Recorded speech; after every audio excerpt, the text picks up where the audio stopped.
Donovan Mitchell and Cavs fight back in playoffs. Clutch performance and resilience highlights. Imagine stepping into Rocket Arena, a place where every second pulsates with tension, hope, and the gripping edge of playoff intensity. That was the scene Wednesday night, as the Cleveland Cavaliers fought tooth and nail to take a 2-0 lead against Miami, with Donovan Mitchell leading the charge. The game wasn't a smooth ride. It was a roller coaster that kept fans on the edge of their seats, and Mitchell loved every nerve-wracking minute of it. Why would a star player relish such chaos? Because these moments forge champions. After Cleveland's 121-112 victory, Mitchell was all smiles, declaring, "I love the fact that the game happened like this."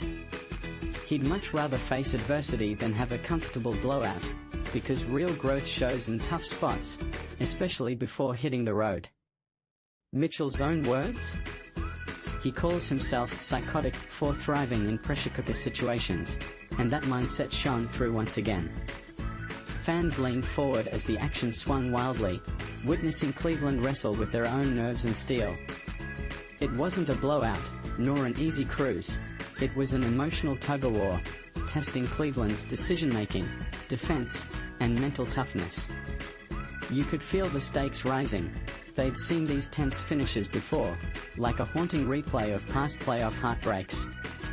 But Mitchell was determined to prove that this time, it'd be different. The game unfolded as a story of resilience. Cleveland's second quarter was a display of offensive brilliance, their ball movement sharp, spacing perfect, fueling an 11 three-pointer blitz that set a new playoff record for a single quarter. It looked like they were in control, pushing the pace and exploiting Miami's coverage.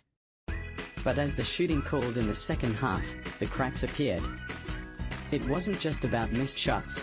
It was about how that affected their defense. Mitchell candidly admitted, "We let our offense affect our defense." Missed shots, fatigue, and a choppy flow with fouls sparked a downward spiral into stagnation, giving Miami openings that capitalized on Cleveland's lapses. Long rebounds led to fast breaks, mismatches weren't caught, and soon the Heat found their rhythm, nibbling away at Cleveland's big lead.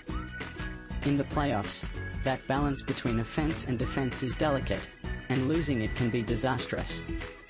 Miami's comeback was a classic demonstration of their gritty, connect-as-a-team style. Tyler Herro and Davion Mitchell combined for 20 points in the final quarter, hunting for switches and punishing Cleveland's rotations. But what kept Cleveland afloat was Mitchell's heroics. He scored 17 of his 30 points in the last stretch, flying downhill off screens, pulling up deep, and breaking patterns to keep the game within reach.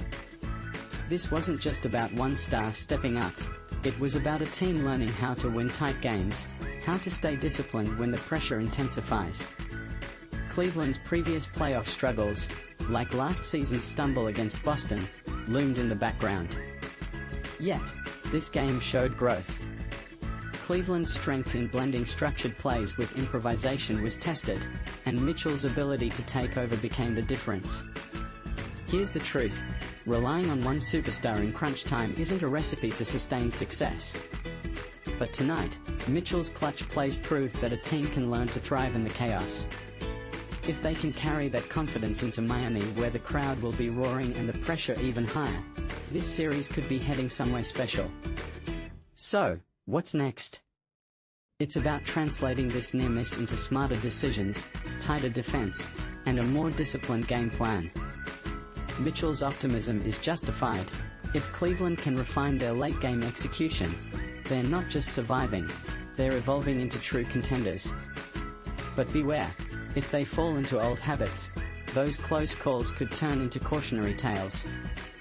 This win isn't just a badge of resilience, it's a challenge to keep growing and proving that they're ready for the big stage.